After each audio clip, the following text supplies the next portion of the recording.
Pour ce premier épisode de 2025, je voulais tirer avec vous un bilan de la magnifique opération Le Lab qui s'est tenue en juin dernier à Paris et qui a été organisée par Franck Confino. Le Lab était un événement autour de la communication publique, un événement évidemment collectif et festif. Mais pas que.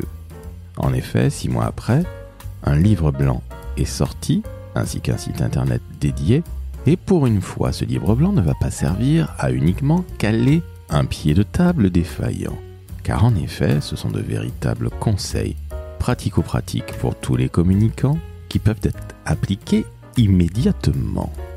Alors Franck, accompagné de la formidable Isabelle Welsner et du non moins sémillant Damien Pfister, vous parle dans cet épisode du bilan, du livre blanc et des conseils suite à cette magnifique opération qu'est le Lab. Autre point important, nous avons pu nous revoir tous les 4 grâce à Capcom où nous étions présents début décembre dernier. Preuve qu'il règne une véritable fraternité professionnelle dans la communication publique. Je suis Laurent François, fondateur et dirigeant de l'agence Maverick, et comme je vous le disais, quand on parle de livre blanc, on parle souvent de choses qui sont plutôt pénibles. Et bien là, c'est tout l'inverse, et tant mieux d'ailleurs, puisque je le répète, ce sont des conseils pratico-pratiques que vous pouvez appliquer immédiatement, vous, les communicants, que vous soyez dans le public ou dans le privé. Très très bonne écoute, en compagnie de Franck Confino, Isabelle Welsner et Damien Pfister.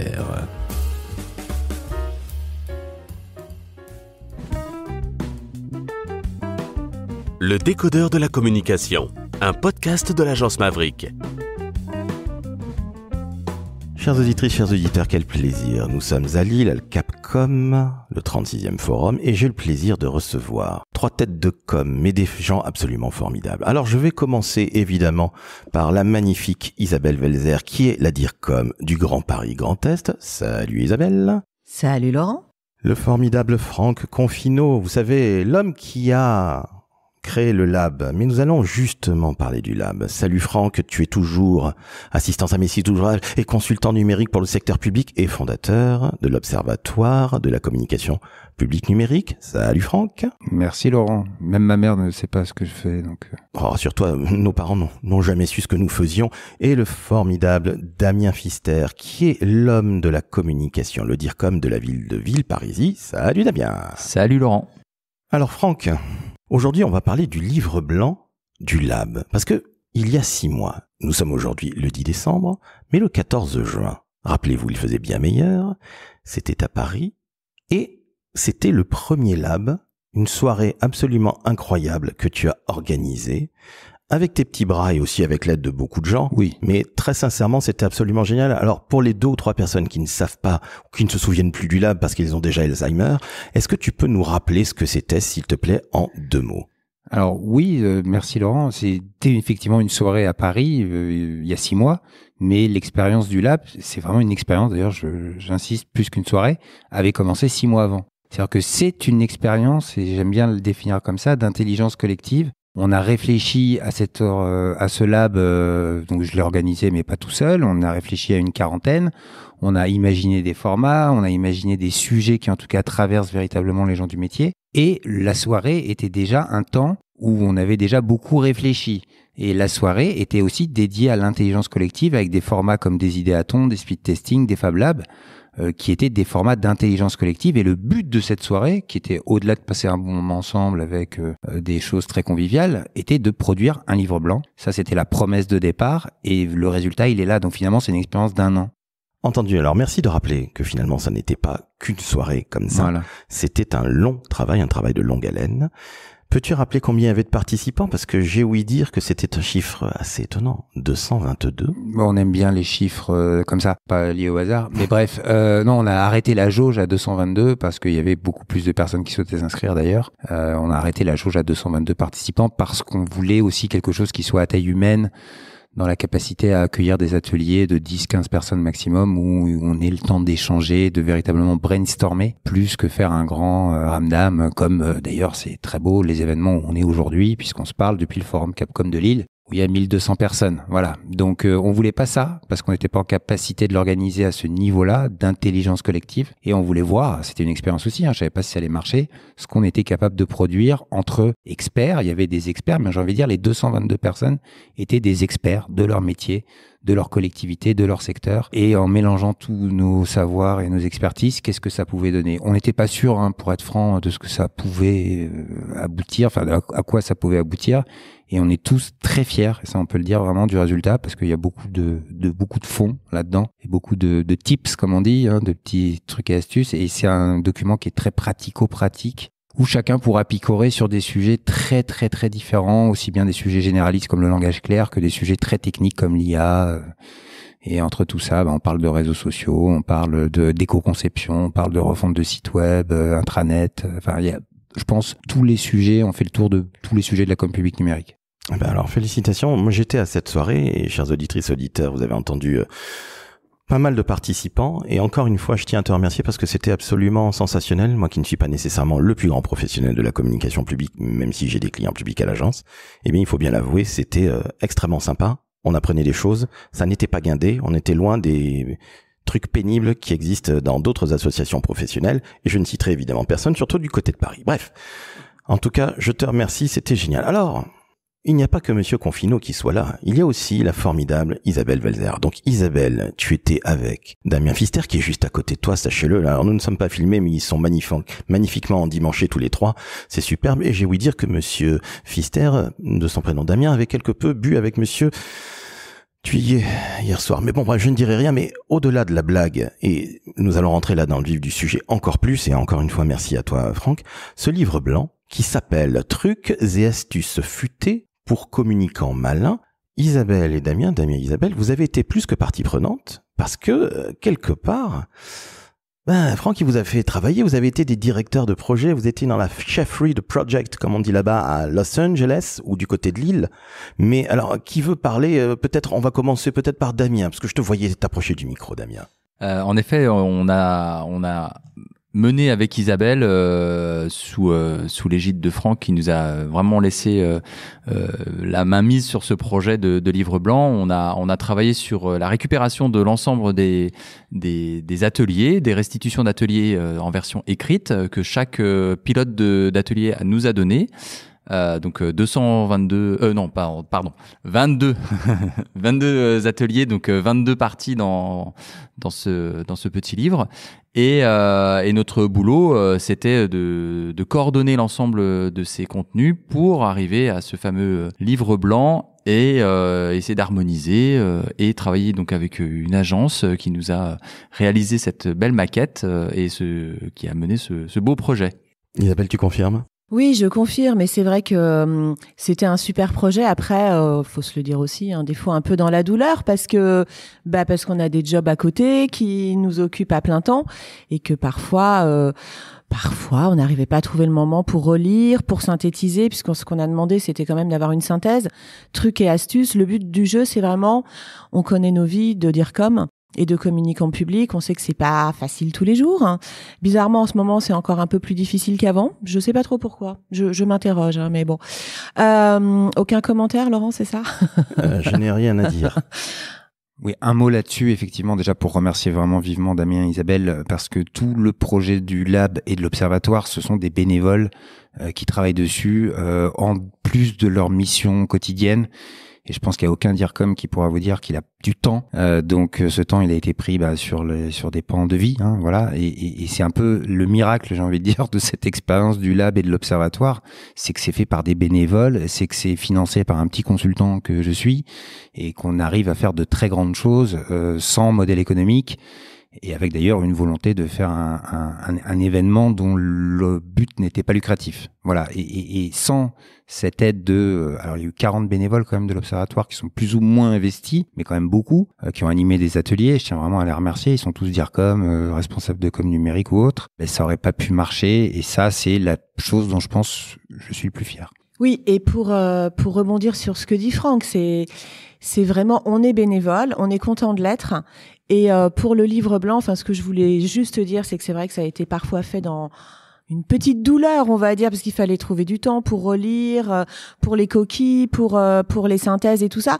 Mais par contre, on est hyper fiers parce que on a vraiment quelque chose qui nous permet dans notre quotidien, des fois un peu compliqué, d'avoir des tips, mais tout de suite. C'est-à-dire, tu ouvres la page, t'as 3-4 tips, tu le poses, tu le reprends 3 jours plus tard. Et en fait, c'est sur des sujets qui nous concernent au quotidien. Donc, c'est vraiment un truc utile pour tous les jours et c'était très particulier pour nous. C'était vraiment, on veut sortir un livre blanc utile, pas un truc que tu poses dans le coin, tu te dis ce qui rebondit et ce qui rejoint ce que le lab a fait. Et moi, j'ai une citation. On a fait appel à beaucoup de partenaires. On a galéré pour trouver des partenaires, on peut le dire, mais après, on a eu des beaux partenariats qui se sont montés et des gens qui sont du coup très proches aussi de nous et qui ont vécu cette expérience de façon très positive. Je citerai personne, mais je veux quand même citer, sans dire le nom, un partenaire qui fait normalement plein d'events avec des boîtes privées et qui m'a dit: tu sais quoi, c'est la première fois que je viens dans un event où il n'y a aucune concurrence. Personne se tire la bourre, c'est juste de la convivialité et de la bonne ambiance. Et ça, c'est ouf. Alors, je suis tout à fait d'accord avec toi. Je crois que notre métier a toujours tendance à se prendre un petit peu pour le centre du monde. Je le vois avec d'autres DIRCOM qui ne sont pas nécessairement de la sphère publique. Il y a évidemment les petites baronnies de province ici dans la com publique comme partout ailleurs, ce que je trouve particulièrement désagréable. Et j'étais à une soirée il y a pas très longtemps. Je ne nommerai pas la très belle barque qui l'a co-organisée avec un centre de formation, et c'était d'une nullité absolue avec des gens qui avaient l'impression d'être très importants alors qu'ils avaient 50 balais, ils étaient tricards et ils cherchaient tous des missions sans oser le dire. Donc la cour des miracles, j'en ai ras-le-bol et je trouve très intéressant justement tous les trois ce que vous êtes en train de dire. Que ce soit la com publique ou de la com privée, peu importe, on fait ce beau métier qui est le plus beau métier du monde. Là où je suis très heureux, c'est que comme ce prestataire qu'on ne va pas nommer qui te dit « Isabelle, pour une fois, il n'y a pas de la concurrence, il n'y a pas des gens qui viennent parader, qui viennent se la jouer. Il faut faire comprendre à nos jeunes que ça suffit de se prendre pour quelqu'un d'important. » Je rappelle que la com, c'est la première chose qui saute juste avant les recrutements, quand tout va mal. Comme nous sommes dans une très belle période, hein Franck, on est bien d'accord que la période est belle, et Franck est en train de hocher de la tête, et en train de se gratter la tête aussi comme moi pour savoir comment on va faire l'année prochaine. Non, ça va. Aussi. Non, ça va? Ah bon? Nous, oui. Oui, ça va.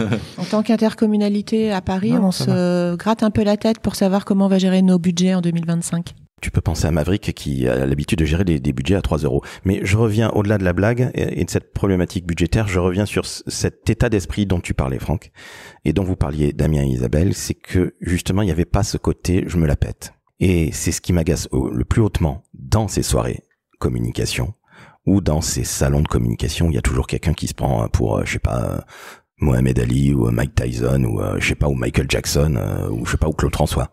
Bon bref, excusez-moi, je t'en prie. Je peux dire un mot. Alors effectivement, je vais rebondir sur ce que dit Isabelle en disant on a galéré. Alors pourquoi on a galéré? Parce que il y avait un autre objectif qui était de faire un prix d'entrée qui était très très très différent des prix d'entrée habituels où on peut payer plusieurs centaines d'euros pour assister à un événement. Là, l'agent du secteur public, beaucoup avaient pris leur place à une 50aine d'euros. Ce qui ne couvrait pas en fait la réalité des frais qu'il y avait, puisqu'il y avait open bar, boissons, massage, etc., lieu de dingue. Et alors, ça ne couvrait pas les frais. Et pourquoi? Parce que des partenaires sont venus financer la soirée. Et ces partenaires, alors attention, la difficulté, c'est que nous sommes allés les chercher sur la base des recommandations des gens du Copil. On n'a pas pris n'importe qui.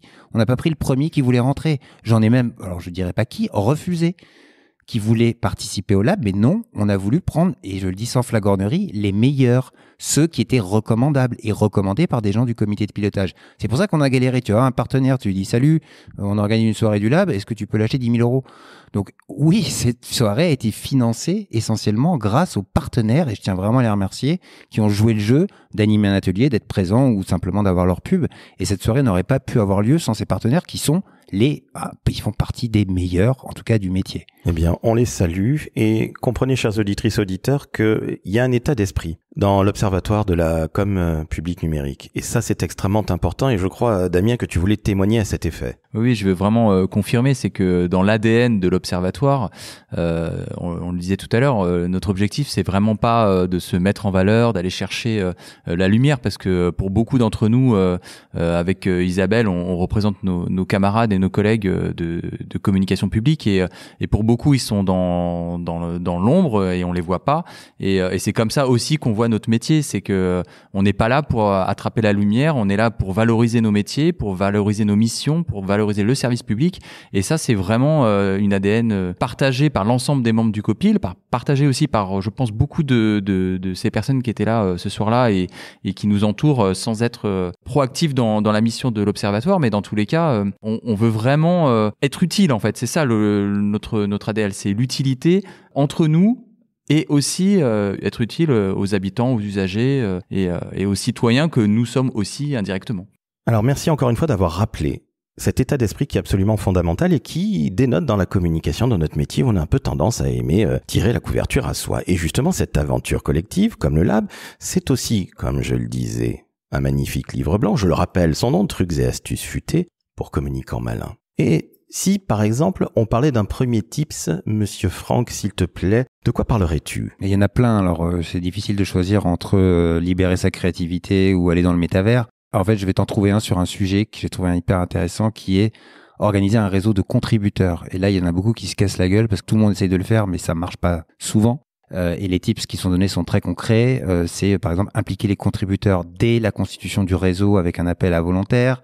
C'est les former aux outils et techniques de communication, donc c'est du partage de savoir. C'est mettre en place des outils collaboratifs. C'est organiser des rencontres régulières IRL dans la vraie vie, en présentiel, en gardant un lien avec les uns et les autres. Alors j'en ai cité 4, mais il y en a 10. Et c'est que du comme ça, c'est-à-dire que c'est du concret, c'est pas du blabla.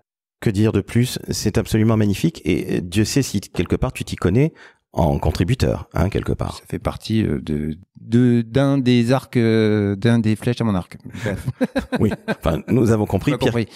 Pierre qui roule la masse pas mousse. Alors justement Damien, en parlant de ça, toi tu voulais plutôt parler de gouvernance. Alors explique-nous ce que c'est, parce qu'on sait à peu près ce que c'est que la gouvernance, mais finalement pas trop, qui plus est dans une collectivité ou dans la communication publique. Explique-nous ce que c'est, parce que là encore il y a des tips. Tout à fait. Alors je vais reprendre un peu le travail que nos deux collègues Séverine et Marc ont mené dans le cadre de l'atelier du Lab, notamment sur ce sujet-là, qui est vraiment important pour nous en tant que communicants, parce que on est une des pierres angulaires et de l'ombre des collectivités territoriales sur beaucoup d'aspects, notamment communication, mais pas que communication. On a aussi des enjeux opérationnels sur lesquels on peut nous demander notre avis sur des événements, sur la pertinence de mettre en place certains services éventuellement, notamment numériques. Et la question de la gouvernance arrive souvent parce que on a souvent un rattachement cabinet, DGS selon les collectivités et notre positionnement n'est pas le même selon ces rattachements et même si on n'est pas entre guillemets rattaché au CAB, on doit travailler avec le DGS, on doit travailler avec la DSI et si on est rattaché au DGS, on doit travailler avec le CAB s'il y en a un, avec les élus, etc. Et il y a une vraie question de coordination pour nous communicants d'essayer de lier tout ça, même s'il n'y a pas des liens hiérarchiques directs. Et mener le bateau de la collectivité, de la coordonner avec tous ces intervenants. Des fois c'est un peu compliqué et du coup dans ce livre blanc on a mené, les restitutions ont donné quelques tips dont notamment l'éclaircissement de qui fait quoi.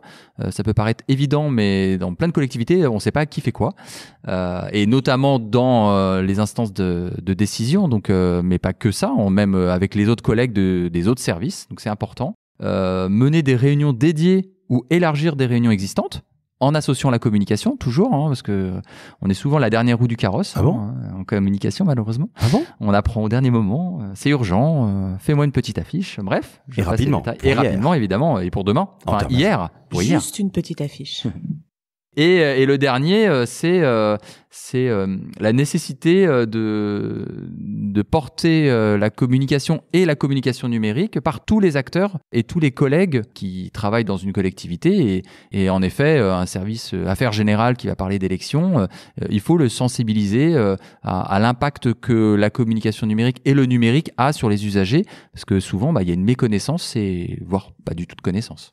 Alors, tu es en train de nous confirmer que la communication est un véritable métier et que bizarrement, comme dans les administrations de l'État, parfois dans une collectivité ou partout ailleurs, même dans une entreprise privée, on ne sait pas qui fait quoi. C'est étonnant et on te demande souvent de faire une affiche rapidement. Alors, Isabelle, toi, on te demande de faire de l'accessibilité pour hier, si j'ai bien compris. Alors, on me le demande. C'est pas tout à fait ça, c'est-à-dire qu'on se l'impose nous-mêmes et c'est un des c'est un des ateliers qu'il y avait sur le lab et qui m'a, moi, très clairement ouvert les yeux à un moment où je m'étais jamais posé cette question-là. Donc, l'un des ateliers, c'était si on a un handicap en particulier visuel, qu'on est malvoyant, du coup, on va utiliser un petit outil audio, tu vois, qui va lire le PDF ou qui va lire le site. Et là, tu t'aperçois quand tu te mets à la place de ces personnes-là, que, je sais pas, Franck dirait un chiffre, moi je te dirais que je pense que 90% des sites institutionnels ne sont pas accessibles, voire 95 ou 97. C'est un truc de dingue. Et donc, lors du lab, on a appris quelques petits tips. Et moi, j'ai découvert, par exemple, qu'un PDF que je trouvais super bien pour savoir comment les gens collectent leurs déchets avec différents flux. Un flux ordures ménagères, un flux emballage, un flux déchets végétaux. Je l'ai traité en PDF en vertical. C'est dommage.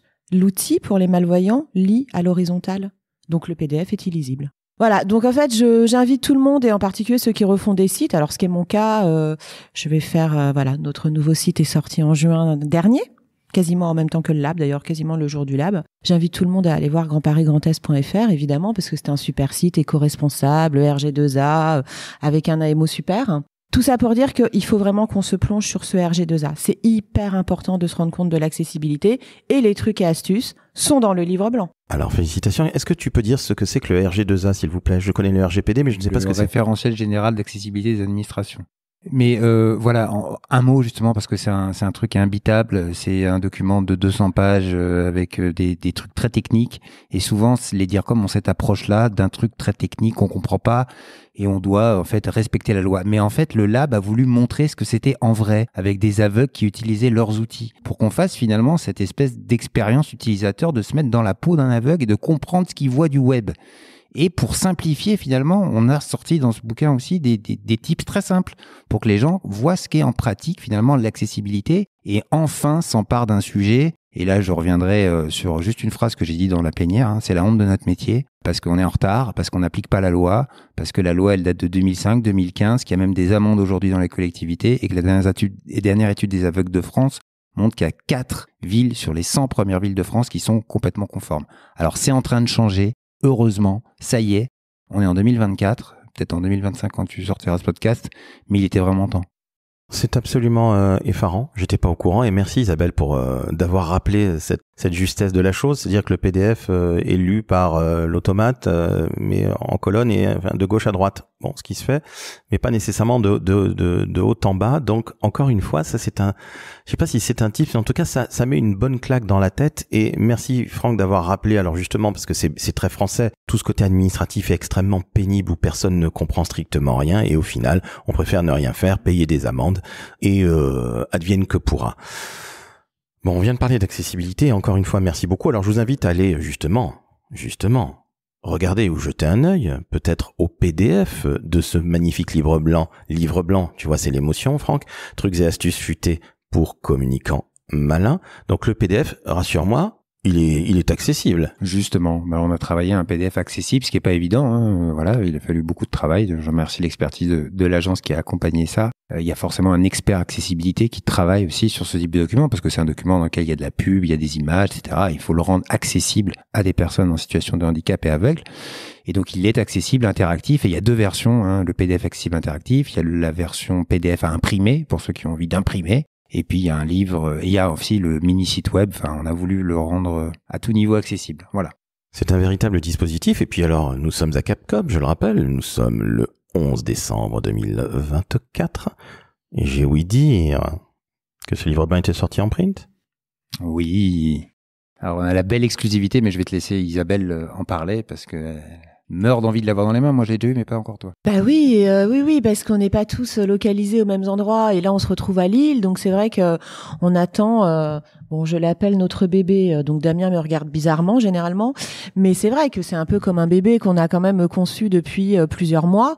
Et là, j'ai envie de le toucher, j'ai envie de l'avoir, j'ai envie de le voir. Donc, on va en distribuer certains exemplaires print, mais pas plus tard que tout à l'heure. Oh là là, alors évidemment, vous entendrez ça a posteriori, mais oui, qu'est-ce que vous voulez que je vous dise? Nous sommes à Lille, après nous allons boire une petite bière, et puis après nous allons faire un petit peu de planter de bâton, mais nous ne sommes pas dans les Alpes. Alors, Damien, ce bébé-là, votre bébé collectif, j'allais dire tous les trois, mais non, parce que vous êtes trois têtes pensantes de ce magnifique livre blanc, mais Damien, ce bébé, Parlement. Est-ce que tu as envie de le sentir dans tes mains comme ça, lui sentir les cheveux? Comment on fait avec un bébé, avec une personne de petite taille? On a touché la spirale du bébé. Ça fait 2 semaines au moins, je crois qu'on sait que il est en production, qu'il a été validé et que on a eu de longues semaines de travail dessus. Et en effet, on l'a toujours pas touché, on l'a toujours pas vu. Si, on l'a vu en photo, voilà. Mais c'est tout pour l'instant. Donc dans quelques minutes, on va pouvoir le voir en vrai. Et c'est vrai que c'est une grande fierté de voir le travail, le résultat d'un travail. Bon, c'est vrai que en tant que communicant, souvent on le voit pas tout le temps ce résultat. Et puis encore une fois, c'est la fierté de partager nos expériences et ce que je disais tout à l'heure, de vraiment d'ouvrir des portes de réflexion et prendre ce qu'on a envie de prendre pour évoluer, quoi. Oui, c'est exactement ça. Et moi, je voulais juste redire un truc, c'est que quand même, et je parle au nom de Damien parce que je sais qu'il pense exactement comme moi. Moi, je suis quand même un petit peu la petite nouvelle dans le COPIL de l'Observatoire, puisque j'ai intégré le COPIL il y a 1 an et demi, je crois. Et donc sur We Are Lab, effectivement, j'étais assez investie. Mais je voulais quand même remercier chaudement Franck à ma droite pour la confiance qu'il a mise en Damien et moi sur ce livre blanc. On a eu peur de le décevoir à certains moments parce qu'on était un peu pris par le temps et qu'on n'arrivait pas à tout gérer, mais on est tous super fiers, quoi. Et donc oui, hâte de remonter à l'étage supérieur pour le voir en vrai. La grosse réussite, et c'était vraiment un sprint, c'était justement de le sortir pour aujourd'hui, de l'avoir dans les mains. Et là, il y a eu vraiment un sprint. Pas de la faute, effectivement, de Damien et Isabelle, mais il n'y a pas de faute. C'est le fait que toutes les personnes coordinateurs d'ateliers qui ont dû faire la synthèse des échanges d'intelligence collective, on a dû parfois aller courir derrière eux pour avoir la copie au bon moment, quoi.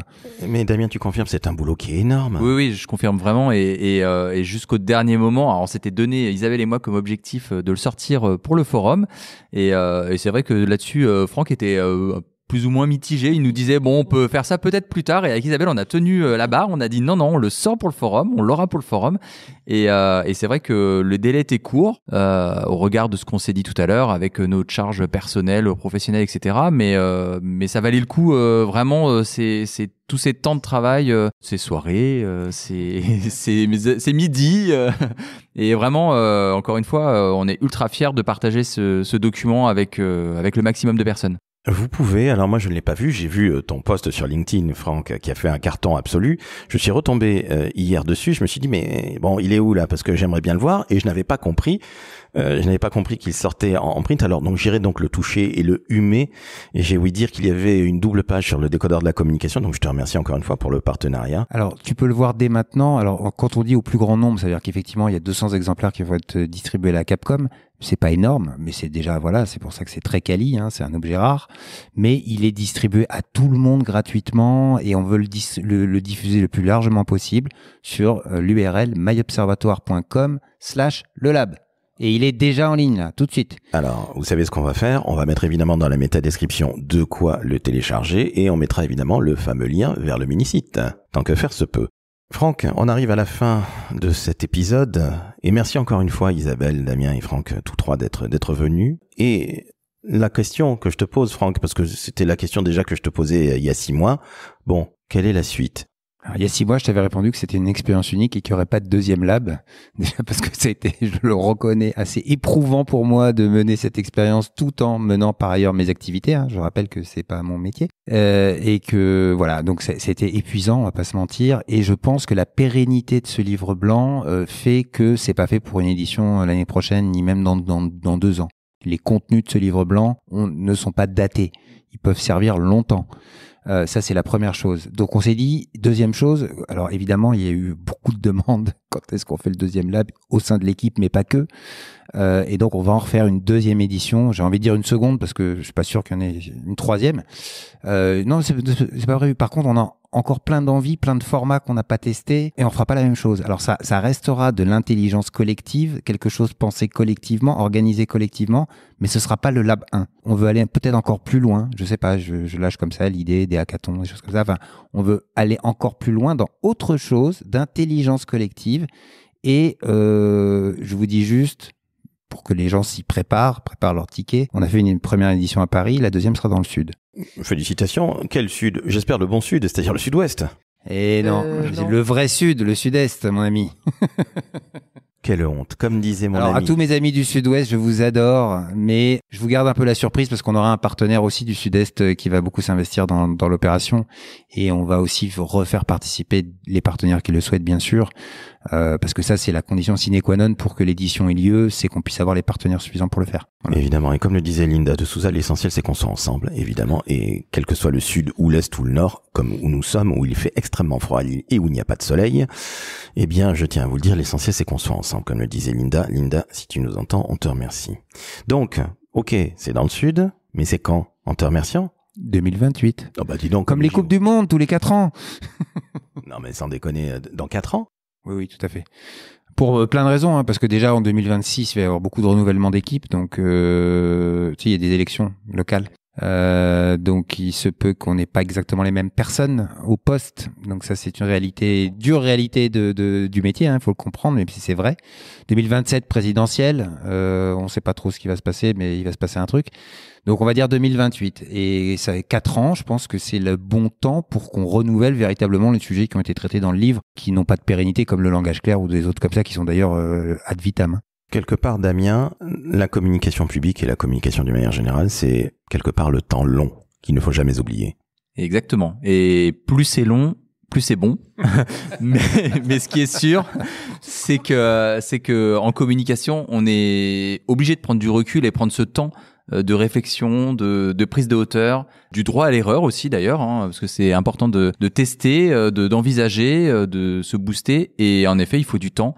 Et malheureusement, le temps des fois on l'a pas, mais il faut qu'on se le donne pour réussir un bon projet de com. Il faut du temps. Et ce temps, vous l'avez pris? Tu le confirmes, Franck? Oui, et moi j'ai une question aussi, Laurent. Je t'en prie. Est-ce que toi tu seras là?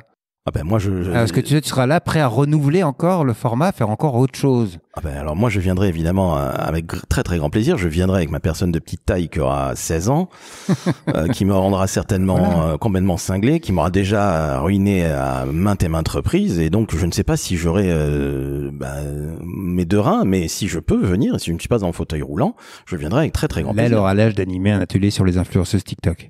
Oui, en te remerciant. Oui, merci. Et Damien, je tenais à te remercier pour cette magnifique citation plus c'est long, plus c'est bon, qui est dans ce magnifique film avec Brigitte Lahaie, le fameux Parti de chasse en Sologne que tous les communicants et cinéphiles connaissent. Isabelle, tu connais. C'est à ce moment-là que je sors de la pièce. Exactement. Alors, je vous prie de nous excuser, chers auditrices et auditeurs. Oui, bon, alors voilà, on n'est pas que les plus jeunes autour de la table. Franck a 22 ans, Damien en a 26, Isabelle en a 19, et moi je ne suis même pas né, mais trêve de plaisanterie. Je tiens encore une fois à souligner cette magnifique expérience collective qui remet un petit peu l'église au milieu du village. Je rappelle que la communication, c'est mettre en commun. Donc c'est pas juste jouer, tirer la couverture à soi et puis t'as vu, moi j'ai plus de likes ou je ne sais, je siège dans je ne sais quelle connerie d'association qui ne sert à rien où j'ai l'impression d'être important. Donc encore une fois, ça sort carrément du lot. Et puis alors, ce livre blanc accessible pour les personnes malvoyantes ou non-voyantes, et merci encore pour ce tips que tu as donné, merci encore Damien pour ces histoires de gouvernance, parce que ça doit pas être évident. Et puis bon, alors Franck, quelque part tu nous as parlé évidemment de réseau de contributeurs, mais bon, l'observatoire, quelque part, si ça n'est pas un réseau de contributeurs, je ne sais pas ce que c'est, mais vous avez compris, chers auditrices et auditeurs, et je vais m'adresser aux plus jeunes, particulièrement. Vous dites, bon, ben moi j'ai envie d'aller bosser chez Nike, j'ai envie d'aller bosser chez le VMH, j'ai envie de travailler dans l'événementiel ou dans le digital sans savoir trop ce que c'est. Eh ben, allez bosser dans la com publique. Parce que, 1, vous n'allez pas vous ennuyer. 2, il y a des gens brillantissimes. La communication publique n'est pas la Ligue 2 de la com. Je l'ai toujours dit, c'est la Ligue des champions. Et c'est complexe. Et l'année 2025 va être complexe. 2026, tu viens de le dire et merci de me le rappeler. Oui, il y a des municipales, donc peut-être que tout le monde ne sera pas nécessairement là. Et l'année d'après, comme ça, quand on sera bien servi, on sera bien heureux Tintin, on aura une présidentielle qui risque d'être assez compliquée. Donc, soit vous vous dites, c'est l'enfer, je vais jamais bosser dans la com publique, c'est trop le bordel, soit au contraire, vous vous dites, bah oui, c'est génial, je vais pouvoir tirer mon épingle du jeu. Donc, avant qu'on se quitte, et encore une fois, je vous remercie, Isabelle, est-ce que tu peux donner un tips de carrière à un jeune qui veut se lancer dans la com publique ou dans la com tout court? Je sais, je te prends un petit peu au dépourvu, mais Isabelle, qu'est-ce que tu dirais, qu'est-ce que tu donnerais comme tips? Écoute, d'être ouvert sur le monde, d'être à l'écoute, de prendre du recul, d'avoir un sens de l'autocritique particulièrement développé, et un sens critique d'ailleurs, autocritique et sens critique, pour faire un peu du rentre-dedans, de jamais se brancher sur certaines chaînes d'information en continu, ou très peu. Et surtout ouais, le métier de la com publique, c'est un métier extrêmement polyvalent. En fait, on fait plein de choses en une journée. Il n'y a pas de journée type. Tu passes de la com interne à la com externe, à la com événementielle, tout en faisant de la com publique et institutionnelle. Donc, allez-y. J'ai le sentiment en plus que travailler dans la com publique, c'est aussi mieux comprendre ce qui nous entoure et mieux comprendre comment ça marche. Donc, c'est assez riche. Alors Isabelle nous parle évidemment de son expérience de DIRCOM, hein, et avant d'être DIRCOM, parce qu'il y a beaucoup qui sortent d'école et qui pensent aussi qu'ils vont arriver DIRCOM dans les échanges, j'en ai vu. Il y a une première étape que j'ai souvent dit aux élèves quand j'en avais, à l'université d'Aix-Marseille notamment. Je veux dire, avant d'aller dans la com, apprenez un métier, parce qu'il y a plusieurs métiers dans la com. Entre graphiste, webmaster, community manager, rédacteur, c'est différents métiers, et au moins ayez un métier de base qui sera le premier marchepied pour ensuite chapeauter un peu tout un service et être un peu directeur de service. Donc apprenez un métier, et c'est certain que les métiers du numérique, c'est là où aujourd'hui les anciens, ceux qui de toute façon sont les tauliers et qui vont pas lâcher leur poste de dire comme ça, ont besoin d'expertise. Et c'est une des meilleures portes d'entrée pour la jeunesse. Et je trouve que c'est cette jeunesse-là qui va être importante pour faire évoluer, parce que c'est aussi notre credo à l'Observatoire, c'est un peu de dépoussiérer cette image de la com publique.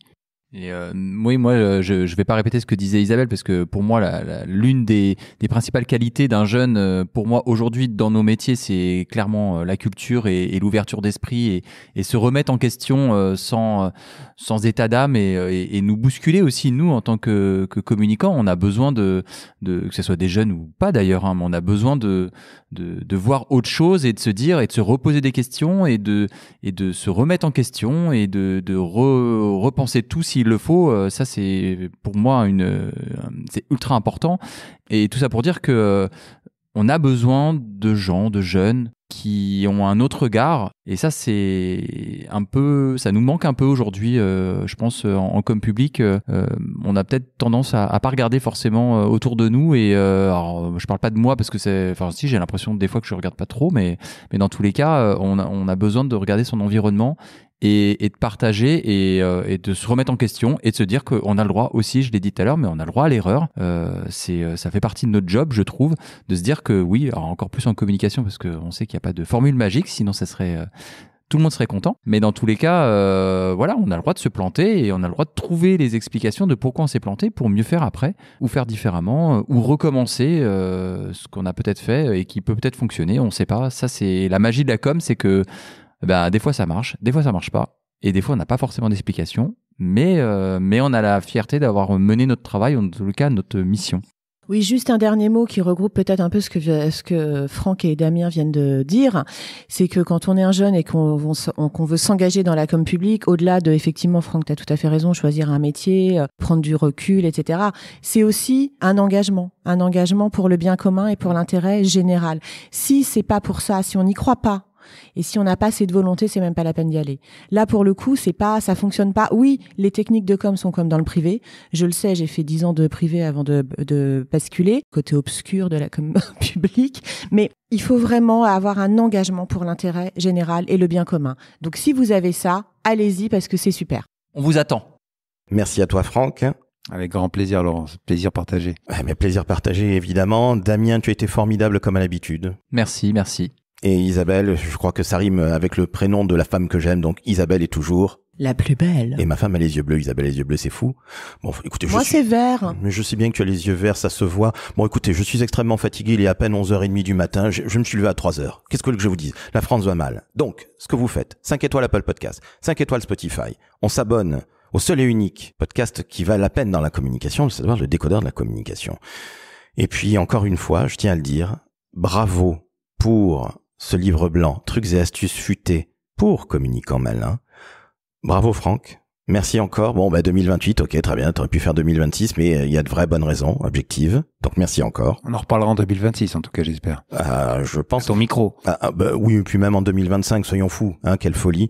Et puis, Damien, Isabelle, Damien, vous avez mouillé le maillot, comme on dit là-bas. Donc, je tiens à vous féliciter, à vous remercier.